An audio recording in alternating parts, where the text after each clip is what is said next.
Welcome back, Highlanders. This is going to be the beginning of Chapter 2 for Module 2 during Week 2 of our ECON002 class. So this chapter is entitled Tools of the Economist. Going into the overview for this chapter, we're going to talk a little bit about how trade creates value as long as it's voluntary. And then we'll get into the importance and incentives of private property rights. And that's going to be the part one of this chapter's lecture series. Part two, we're going to go over the production possibilities curve. And then in part three, we're going to go over the law of comparative advantage and then capitalism versus socialism, two very distinctly different methods of economic organization that have kind of come to the forefront a lot in recent political debates and other news stories. And so there's been a lot of misconceptions about these two systems. So we're going to clear that up for you here at the end of this particular chapter. So that's kind of the plan of attack or where we're headed in Chapter 2. Let's go ahead and get into it. So voluntary versus coerced exchange is what we're going to be talking about for the very first part of this module. Please remember that exchange, as long as it's voluntary, will create value for both parties or on both sides of that exchange. But if exchange is coerced, it's going to be a zero-sum game, meaning that one party wins at the expense of the other party. With that in mind, let's go and talk a little bit about the differences between these two types of exchanges. So voluntary exchange is what happens when you go to the store and hand them your credit card or cash in exchange for items that you've picked out. Or what's probably occurring right now is more likely you're buying this stuff online as we're practicing the social distancing due to the coronavirus outbreak. All right, so when you go to your favorite online shopping site, be it Amazon.com or anything else, right, you're going to pick out some items that you like and are willing to pay for. You're going to enter in your credit card information and you're going to purchase those items. Right. Ideally, you wanted those items more than the money that you spent, and the company, of course, wants your money more than the items that they're giving you. So both sides win as a result of that exchange. Now, sometimes you might make a mistake and buy something that you think you're going to like, and then it turns out you don't like it so much. Right. But that's more rare than common. That does happen occasionally. But for the most part, you buy items that you are pretty sure you're going to want for the money that you're spending. And so whenever that voluntary exchange happens, both sides win. The world's a slightly better place that this voluntary exchange happens because it's moving resources to those people who want or need them the most. So now we're going to contrast that with a coerced exchange. And coercion is just whenever someone is going to devote resources to making you worse off if you do not comply with their request. So again, a coerced exchange is someone who's going to devote resources to making you worse off if you don't comply with their request. So if you're looking for items on Amazon.com and you're browsing through and trying to decide what to buy, and you decide not to buy anything, it's not the case that Amazon.com is going to come knocking on your door and force you to give them your money, right? Again, it's something that you're either going to choose to do or choose not to do. Nobody's going to force you to do it if you choose to not do it. But with the coerced exchange, it's different. So if someone tries to mug you, say, hey, give me your purse or your wallet, or I'm going to stab you or shoot you, that's an example of a coerced exchange. You are exchanging your purse or your wallet for your life, but you're not really doing it voluntarily in the sense that this person is forcing you to do it. They're going to do something to make you worse off if you don't comply with their request. So again, with a voluntary exchange, you're better off that these people exist and are trying to sell you something if you actually choose to buy it, or you're at best, or you're at worst, no worse off that they exist. In other words, they're not making your life worse off because they're trying to sell you something. You can just choose to go to the next vendor and buy it from them instead. But with a coerced exchange, in many cases, these people are making your life worse off by doing the things they're doing to force you into that exchange. So again, voluntary exchange, both sides are going to be made better off by that exchange. With a coerced exchange, that's not necessarily the case, right? Somebody's going to win at the expense of somebody else.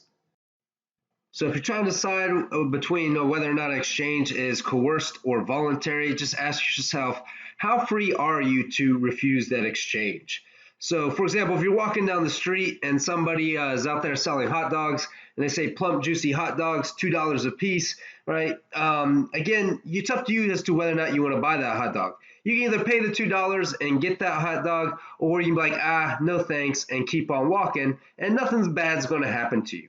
But with a coerced exchange, it's not necessarily like that. Again, if that mugger comes up to you and says, give me all your money or I'm going to blow your brains out, you can't be like, no thanks, and keep on walking, or at least I wouldn't recommend it.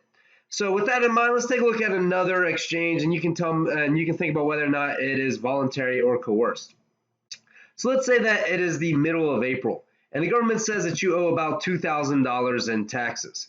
Is that a voluntary exchange or a coerced exchange? Well, again, ask yourself, can you be like, no thanks to the federal government and not pay that money? Probably not, right? So you're going to have to pay your taxes. If you don't pay those taxes, the government is going to devote some resources to making you worse off for not complying with those tax laws, right? They're going to maybe either put you in jail or they could fine you, garnish your wages, things like that. So that could be more of a coerced exchange. You have to pay those taxes whether you want to or not. You have to pay those taxes whether the government's going to use that money for something that you don't want them to use it for, or whether or not they're going to use it for something that you actually do want them to use it for. So the government might use that money to do stuff like build walls across countries to prevent people from getting in. It might use that money to transfer some of it to, say, big corporations, or maybe transfer it to people who have been unemployed for a while just because they don't want to work. And you might not agree with any of those things, but you still have to pay those taxes whether you really want to or not. So with that in mind, that can be considered a coerced exchange. Again, somebody's going to win and somebody else is going to lose. That won't necessarily create value. So with that in mind, let's talk a little bit about how that trade does create value. Because the value of goods are subjective, trade creates value as long as it is voluntary. When individuals engage in voluntary exchange, again, both parties are going to be made better off because both parties expect to win from that exchange. Again, when you buy something from the store, both you and the store win, right? You get the item you want more than the money. The store gets the money they want more than the item. And we've moved goods and services to those people who value them most, and that's going to make the world a better place, right? So again, channeling goods and resources to those who value them most increases the wealth created by society's resources, and that is the primary source of economic progress. That's basically how we go from being a poor economy to a rich one, is by moving those goods and services to, again, those who get the most out of them or can use them in the best possible way. So hopefully you understand the difference between a voluntary exchange and a coerced exchange. Again, voluntary exchanges make both sides better off. Coerced exchanges, somebody wins at the expense of somebody else. So it's more of a zero-sum game. With that in mind, I have a quick practice question for you. I've decided to kind of implement these so that you can be testing yourself along the way. So Chapter 2, question 1 here says, if Forrest Gump voluntarily trades 2 boxes of chocolates to Lieutenant Dan in exchange for 1 shrimping net, then which of the following are true? So if you want to take a second to pause this video and see if you can answer this question, I'll give you a second to pause it now. And if you want to keep on going, then here we go. So it says that choice A says that Forrest gains and Lieutenant Dan loses, since a shrimping net is obviously worth more than 2 boxes of chocolates.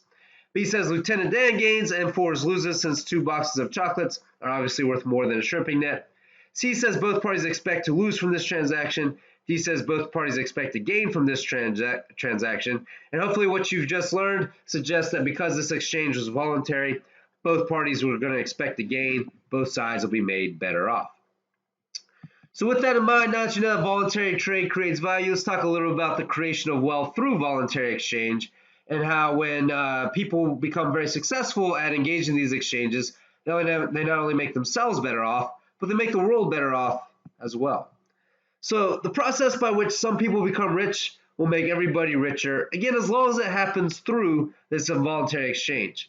And this is an important thing to understand because in today's day and age, there's often a sentiment that people tend to hate the rich people out there, or the top 1%, because their idea is that it's because those people have so much that everybody else has so little. It's because those people are so rich that everybody else is so poor. And they have a real problem with the income inequality that might exist in this country or around the world.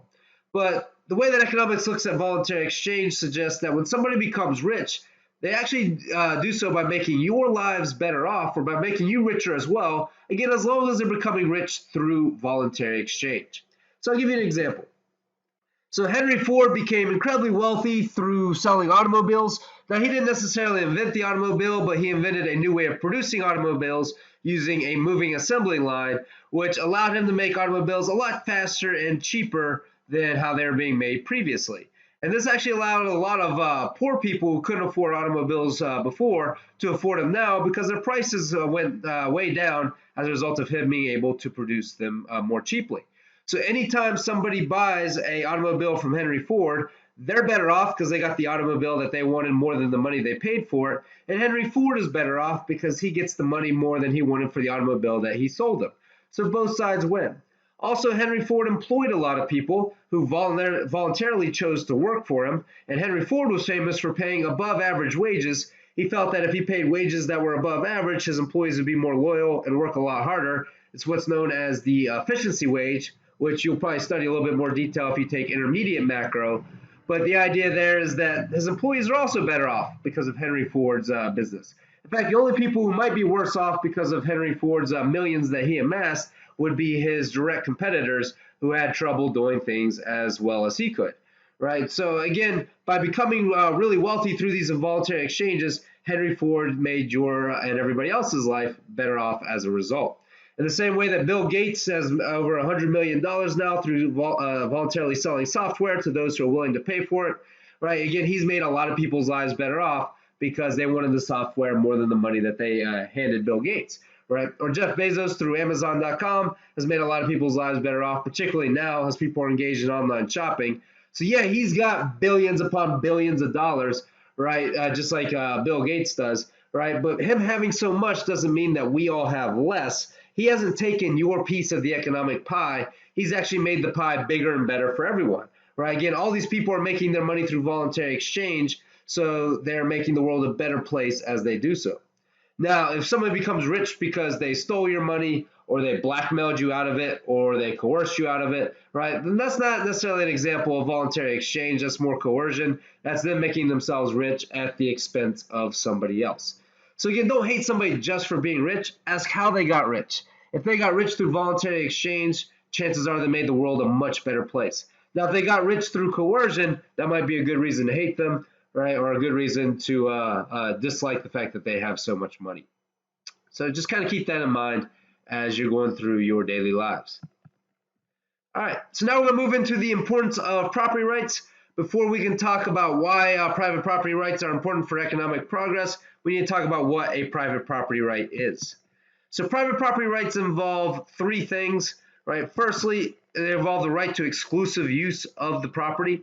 And what that means is that if you have a private property right over something, right, you can choose to let other people use that property if you want, or you can also choose to exclude them from that property. Somebody cannot use or take your property against your will.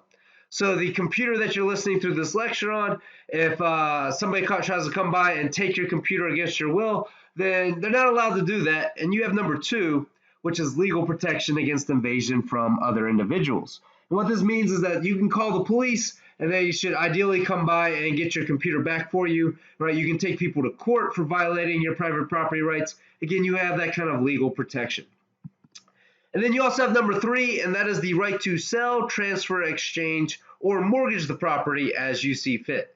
So somebody can't take your computer against your will, but you are allowed to sell it to them. You can trade it to them for something else. You can mortgage them your computer if you can work out that kind of deal, right? But again, you have the right to sell, transfer, exchange, or mortgage that property, which is important when we just talked about how voluntary exchange creates value. So with that in mind, you have to have all three of these in order for you to be considered having a private property right over whatever is in question. So again, all three of these have to exist at the same time for you to have what is known as a private property right. So with that in mind, let's go ahead and I'm going to tell you a quick story from my childhood that kind of illustrates how all three of these can work together. So I went ahead and drew this picture out in advance so you wouldn't have to sit through me drawing out my horrible artwork. But with that in mind, still not all that great. But let's go ahead and go through the story. So here is the house that I grew up in. So this is my house here. This is my yard. As a kid, there's some trees and stuff in the way. And then there's the neighbor's yard, right, and the neighbor's house that was right next door. So every once in a while when me and my friends were out playing in my yard, occasionally our things like our sporting goods, like our footballs or whatever, would fly past our hands, go out of our yard and into our neighbor's yard.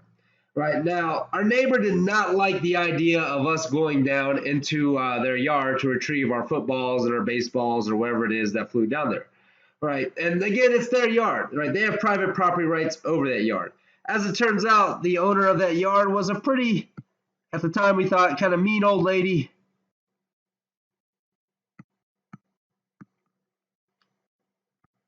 Here's my mean old lady. She even had a mean old lady name. Her name was Myrna Mitchell. It just sounds like somebody who's going to deny you access to their yard to pick up your sporting goods if they fall into it. Right. But anytime our sporting goods went to Myrna Mitchell's yard, she's like, no, you can't come in our yard and get the football. It's gone forever. It's mine now. And so, again, it's her yard. She has private property rights over that yard. So she has the right to exclusive use of that property. She can deny us access to her yard if she wants to. Now, occasionally we try to sneak on her property to retrieve our football, and she'd yell from the window, get out of my yard or I'm going to call the cops. And again, she can do that. She has legal protection against invasion from other individuals, right? So given that we kept losing our footballs and baseballs and frisbees and stuff in her yard, we decided that we were going to try to make a peace treaty with her.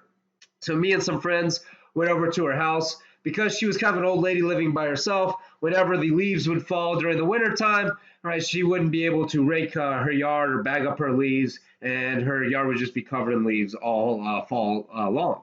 So we would go to Myrna Mitchell and be like, hey, how about this? How about we come by and we rake the leaves off of your yard? We'll bag them up for you. We'll carry them to your steps. We'll carry them to the street. We will clean up your yard for you. And then all we ask in return is that if every once in a while our football or frisbee goes in your yard, that we're able to retrieve it. So we offered her this exchange. And again, she has private property rights over the yard, so she has the right to engage in this exchange or exchange access to your yard for us to clean it up for her. So that was the idea. Now, you know what Myrna Mitchell said? She's like, no, absolutely not. I don't want you in my yard, not for any reason, not to clean up the yard or rake the leaves, not to get your sporting goods or anything else. I just don't want you in my yard. And that's her prerogative. She can refuse that exchange as she sees fit. So again, she had all three: the right to exclusive use of the property, the right to legal protection against invasion from other individuals, and the right to sell, transfer, or mortgage the property as she saw fit. Right. And at the end of this private property rights lecture, or video one here, I'll explain to you why she didn't want us in her yard. She actually had a pretty good reason for it. That corresponds with one of the incentives of private property rights that we're going to be talking about here shortly. So I'm going to cliffhang the Myrna Mitchell story for a little bit later, and we'll get back to it. So there are 4 incentives of private property rights that I really want you to know and understand as we are going through this lecture, because this is really what separates a lot of times poor countries from rich countries, is that the richer countries do have private property rights, and it creates these incentives for economic growth. So the first incentive is to use resources in ways that are considered beneficial to others. Now that sounds counterintuitive. If you have private property rights over something, why would you care about how to use it in a way that other people value? You should usually just care about it in ways that you might value. But as it turns out, when you own something, you have an incentive to use that thing in ways that other people find valuable because you get rewarded for doing so. For example, if you had a big empty flat piece of land in the middle of campus, right, you might use that land to solve the biggest problem on campus. If the biggest problem on campus is maybe a lack of parking, you might turn that piece of land into a parking lot. Not because you really need a parking lot, but because you know other people need a parking lot there more than anything else, and that they're willing to pay you the most for it. So again, the market will reward you if you use your resources to solve the world's biggest problems. I'll give you another example. So a pretty popular show, not quite as popular as it used to be, but still popular among many circles, is called South Park. And on that show, South Park, there's a particularly unlovable character by the name of Eric Cartman. In one of the earlier episodes, Eric Cartman inherits a lot of money, and he uses that money to satisfy his personal dream, which is to buy an amusement park just for him.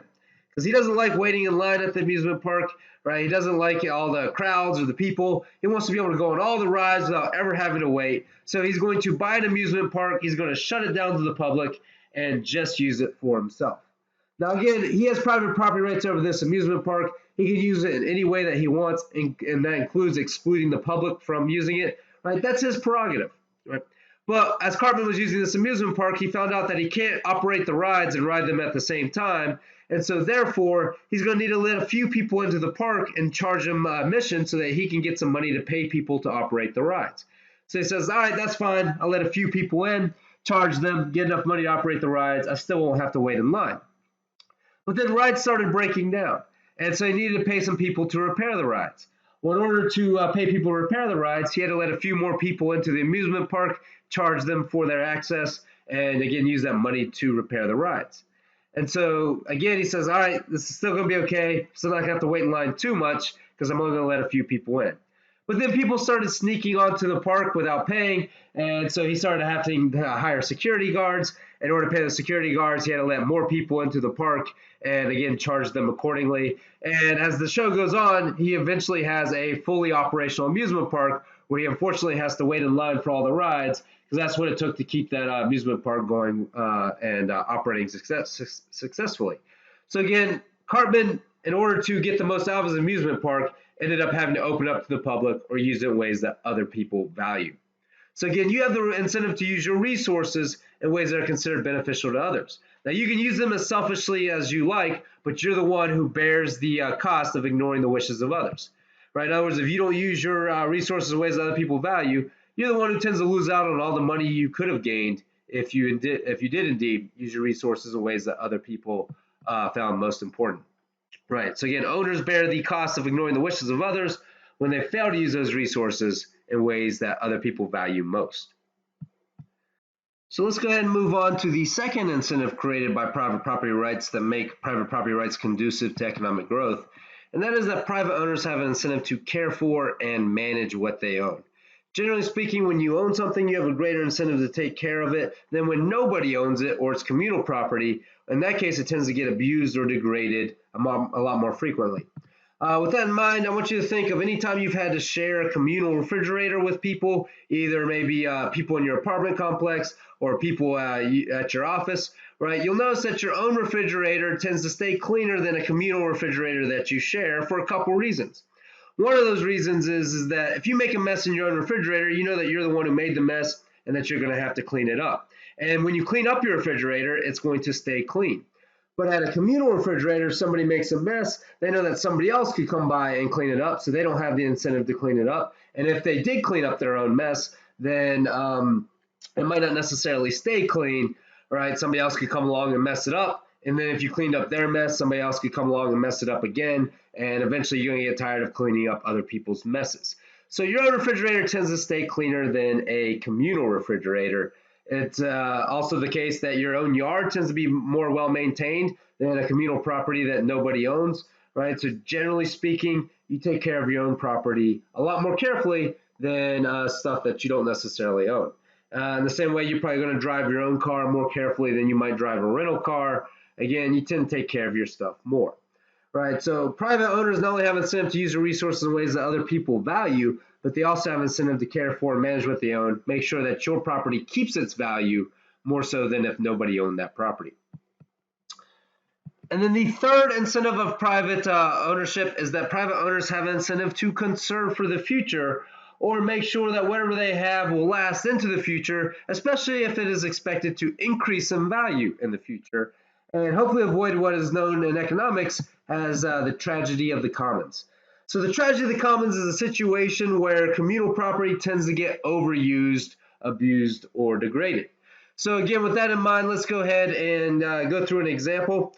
Let's say that this is a piece of land that 4 ranchers shared equally together, right? So these ranchers, they all raise cattle. So you got a rancher here, a rancher here, a rancher here. A little disjointed, there we go. And then a rancher here, and all four of these ranchers share this piece of land equally. Now, let's say that they say, hey, this piece of land can graze 20 cows and still replenish itself for next year. If we start to put more than 20 cows on this piece of land, then this land will be overgrazed and it won't be able to replenish, and we won't be able to raise any cows in the future.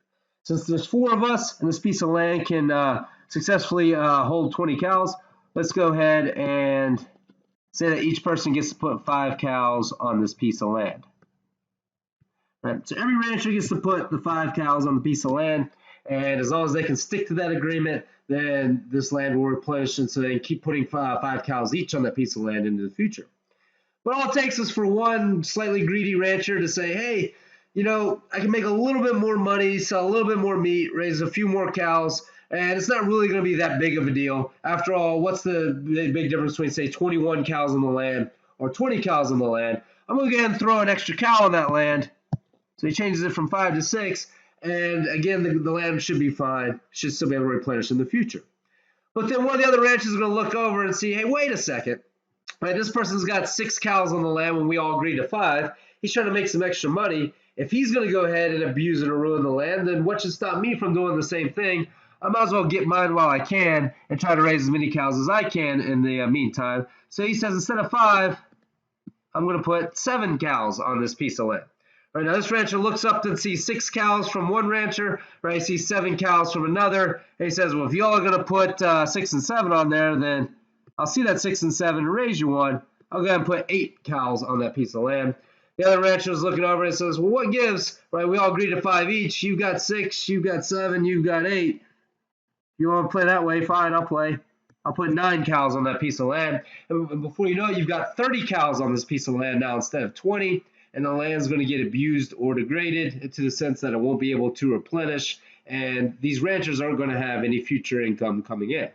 So again, with a common area, there tends to be a tendency for people to take as much as they can, as quickly as they can, because anything they don't take or use, somebody else is going to take and use instead.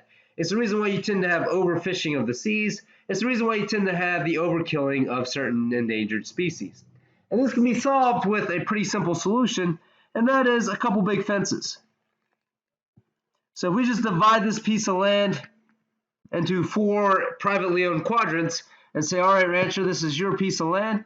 So if that piece of land can hold maybe 5 cows. If you decide to put more cows on there, that is up to you. But if you degrade or abuse your land, then you're the one who loses. You won't have any income coming in the future.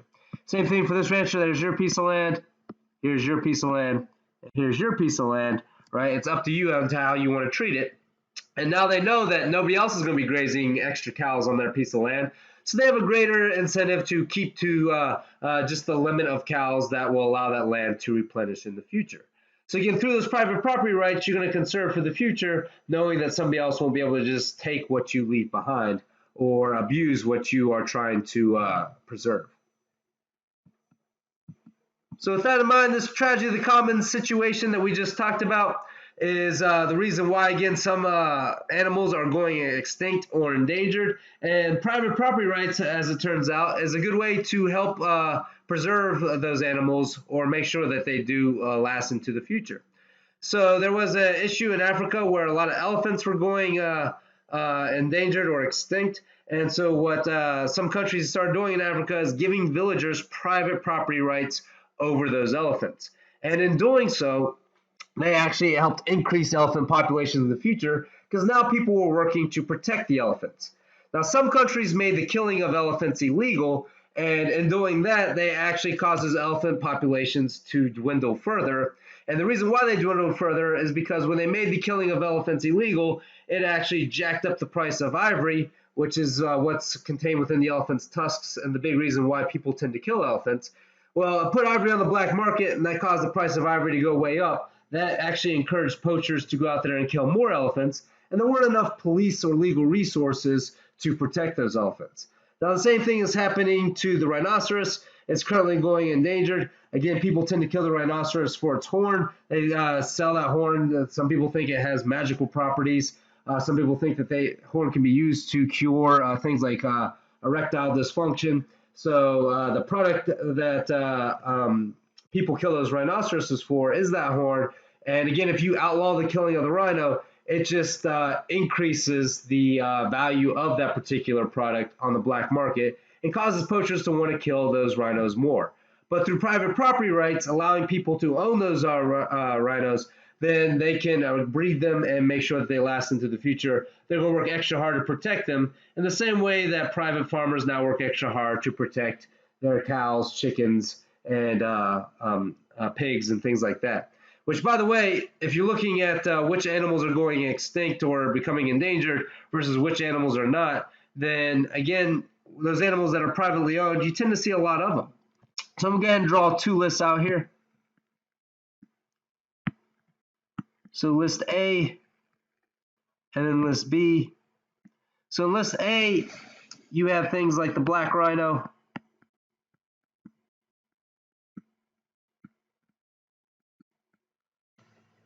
the clouded leopard,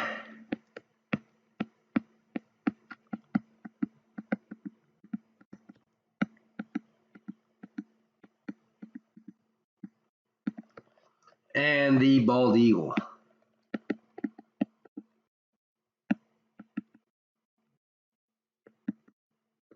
Right. And then list B is going to have animals like the cow, the pig, and the chicken. Now, one of these lists includes animals that are endangered. Of course, that is going to be list A. And then another one of these lists includes animals that are privately owned. And of course, that is list B. So the animals, so there's going to be a lot more animals in list B than in list A for a variety of reasons. But one of which is that for a longer period of time, people can privately own the cow, the pig, the chicken. It's become domesticated, and they can, and when they are privately owned, the owners make sure that they are breeding enough to propagate into the future, especially again if it's expected to increase in value anytime in the future. There are more cows in countries that eat beef than there are in countries that worship cows as a religion. So if you care about the sheer number of animals, it might be the case that private property rights could indeed save these animals. I know that a popular show on Netflix right now is that show Tiger King. If you watch that show in the very first episode, they say that there are more big cats that are privately owned around the world than there are that are running free. And again, some people might have a problem with that. In fact, in that show, there's a few people who definitely have a problem with the fact that people have the privately owning these big cats. But the reality is, through private ownership, you might see an increase in the number of these types of animals. So again, if you care about the number of animals around, then private ownership might solve that problem. Now, if you care about the quality of life of those animals, right, then you might need to work on different ways to preserve that species, because sometimes under private ownership, they might not have the same quality of life that they would out in the wild. Although there are some preserves out there, right, where again elephants are privately owned but maintained in sanctuaries that do give them a high quality of life, while at the same time making sure that there are plenty of populations of future populations around. Right. So again, private property rights could be the solution to making sure that there are plenty of these animals around when they are on that endangered species list. Right. So let's go ahead and move on into our fourth and final incentive of private property rights, and that is that private owners have an incentive to make sure that their property does not damage your property. Right, so you have a huge incentive to make sure that if you have a tree on your piece of property with maybe a branch that's overhanging your neighbor's house, that branch doesn't fall on your neighbor's house and destroys it. Right, so again, when your property damages somebody else's property, you can be held liable for that. And that's an important incentive for you to take steps to reduce the chance that your property is going to hurt somebody else's property. Right. So again, you're going to take steps to make sure that your property doesn't damage other people's property, and they're going to take steps to make sure that their property doesn't damage your property. And that's how the value of this property stays maintained or preserved over time. Right. So I told you I'd give you a rousing conclusion to that Myrna Mitchell story at the beginning of our private property rights lecture. I found out a long time ago why Myrna Mitchell didn't want anybody on her property. And I felt bad because for years I hated Myrna Mitchell for not letting us on our property to get our footballs and frisbees and things like that. I was like, why is she so mean? What's her problem? What's her deal? And then unfortunately, Myrna Mitchell passed away quite a few years ago, and people were talking about her. And I was talking to my mom, and I asked my mom, I was like, hey, I remember Myrna Mitchell. She never let us on our property to get those footballs and frisbees and things like that. Why was she like that? And then my mom told me a story that made me realize that she was just responding to incentives. So apparently a while ago, Myrna Mitchell used to let kids run around on her property until one kid twisted his foot and injured himself by stepping into a hole that was on her property. And the family actually sued her for the damage that her property caused that particular child. Right now, I don't think they won that lawsuit, but she had to spend a lot of money in court fighting it. And as a result, since then, she's like, I'm not letting anybody else on my property not to rake leaves or get your sporting goods, because apparently if you injure yourself on my property, I'm held liable for those damages. So again, Myrna Mitchell had an incentive to make sure that her property didn't damage anybody else, and that's why she didn't let us on her property. So for the longest time, I called her a mean old lady, when in reality, she was a very rational old lady who was just responding to the incentives that she faced, and perhaps just being cautious based off of what happened to her in the past. So I always felt bad about hating Myrna Mitchell all those years. I realize now that she was just doing what she thought was right and wasn't being mean at all, but just responding to incentives and being a little cautious, right? So with that in mind, if you understand these four incentives of private property rights, you understand why places that have strongly held and protected private property rights tend to have more economic development, whereas those places that tend to have a lack of property rights tend to see a lack of economic progress. So in places where private property rights are not strongly held and stuff is more communally owned, you tend to see a lack of economic progress. And then in some places that do have private property rights, but they're not legally protected, right, you also tend to see a lack of economic progress. So there are places where people don't own private property, and those places tend to be more poor than places where, again, those private property rights are encoded in the legal system. And then there are places where people do have essentially ownership over stuff, but then the government doesn't enforce it, or it's hard to prove that they own something, so there's no such thing as like deeds or titles that prove that ownership. And in those places, because there isn't that legal protection against invasion from other individuals, there's not the incentive to develop or take care of that property as much. And those places also tend to be poor compared to those places that tend to have more strongly held private property rights, or ones that are better legally protected. Right. So with that in mind, that is the conclusion of part one of chapter 2. When you all come back, we're going to pick it up with the production possibilities curve, which is your very first graph for the quarter. So I'm pretty excited to go over that with you guys. Right. But if you have, in the meantime, if you have any questions, please let me know. Feel free to email me or join me during those Zoom office hours. Again, let me know if you need anything. Take care and have a good one.